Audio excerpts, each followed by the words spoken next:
Lalabas po kayo sa aklat po ng mga awit, chapter 104, verses 24 to 34. Sabi po dito, sa daigdig ikaw, Yahweh, kay rami ng iyong likha, pagkat ikaw ay marunong, kaya ito ay nagawa.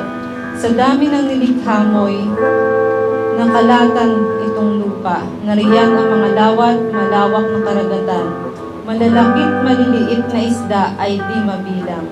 Iba't ibang mga bapor ang dito ay naglalakbay, habang yaong dambuhalang nilikha mo'y kaagapay.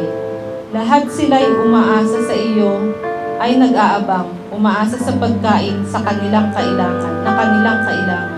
Ang anumang kaloob mo ay kanilang tinatanggap. Mayroon silang kasiyahan pagkat bukas ang iyong palad. Kapag ikaw ay lumalayo, labis silang nangangamba, natatakot, nangamatay kung kitling mo ang hininga.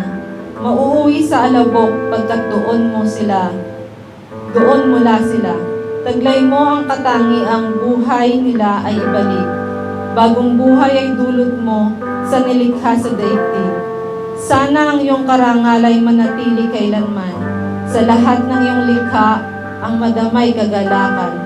Nanginginig ang nilikha pagtitig mo sa daigdig. Ang bundok na hipuin mo'y nag-uusok, nag-iinit. Aawitan ko si Yahweh, palagi kong aawitan. Siya'y aking pupurihin habang ako'y nabubuhay. Ang awit sa aking puso, sana naman ay kalugdan, habang aking inaawit ang papuri sa may kapal. Pagpalain po ng Lord ang pagkabasa po sa kanya pong mga salita. Yes, Lord, hallelujah. Panginoon, tunay nga po na sa gabi pong ito, ikaw yung aming itinataas, ikaw ang aming pinupuri, ikaw ang aming dinadakila, Panginoon, sa aming pong mga buhay. Nakagaya po, Panginoon, ng aming pong binasa, Lord God, na sa aming buhay, ikaw lamang siya po naming aawitan, Panginoon. At Lord, sa gabi pong ito, tunay nga po, Ama, na kami po'y nagpapakumbaba, Panginoon. Patuloy na humihingi, Panginoon, ng iyong pong paglilinis, O God. Patuloy na humihingi, Panginoon, ng kapatawaran, Panginoon, sa lahat ng aming mga nagawang hindi po nagbigay sa inyo ng kaluguran. Patawad, Ama, sa aming pong mga puso, sa aming mga isip, at sa aming mga nasalita, Panginoon, na hindi po nagbigay sa inyo ng kaluguran. Lord, sa gabi pong ito, marapatin mo po, Ama, na ikaw ang siya po naming masamba sa Espiritu at sa katotohanan, Lord God.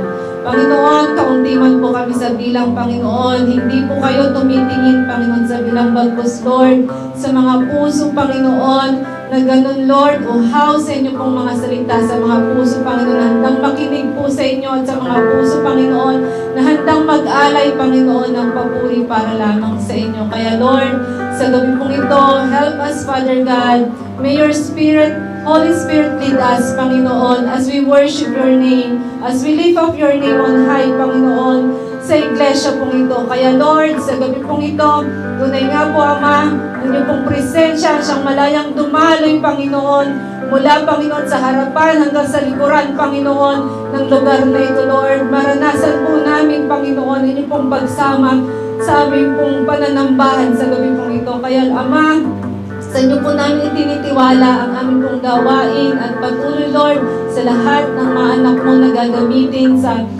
gabi pong ito, Panginoon, sa maghahayag ng iyong pong mga salita, Panginoon, sa mangunat sa pag-aawitan, Lord God, at sa lahat, Panginoon, ng mga tatayo, Panginoon. Kayo nga po, Panginoon, siyang patuloy na manguna, Panginoon, at malulhati sa buhay ng bawat isa, Panginoon. At yung mensahe na aming pong maririnig, na aming pong mapapakinggan, Panginoon, tunay nga po na samahan niyo po, Panginoon, yung pong kapangyarihan, Lord God. Pagpalain niyo, Lord God, ang mga salita na mamutawi, Panginoon, sa labi, Panginoon, ng inyong pong anak na gagamitin po sa gabi pong ito. Mahayag, Panginoon, ang inyong pong kalooban, Panginoon, sa gabi pong ito. Maraming pong salamat at patuloy, Ama, na sa gabi pong ito, sa inyo po namin tinitiwala ang katagumpayan, Panginoon, ng aming pong gawain. Patuloy, Lord God, ang pinakamataas na papuri, karangalan, pagsambat, pagwalhati, tanging sa inyo lamang. Sa pangalan ni Jesus, ang lahat po ng nagmamahal sa Diyos ay magsabi na, Amen.